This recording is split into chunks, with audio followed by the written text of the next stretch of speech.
Sebuah rekaman ramai beredar di media sosial Telegram pada Rabu 15 Februari 2023. Dalam rekaman tersebut, memperlihatkan detik-detik ledakan yang terjadi pada awak senjata self-propelled Krab Angkatan Bersenjata Ukraina. Ledakan itu disebabkan oleh rudal yang diluncurkan dari UAV DPRO BTF Kaskad.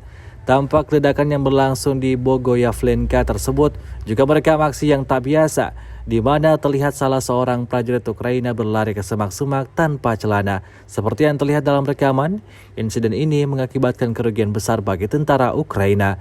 Hingga video ini beredar, beragam komentar dituliskan warganet.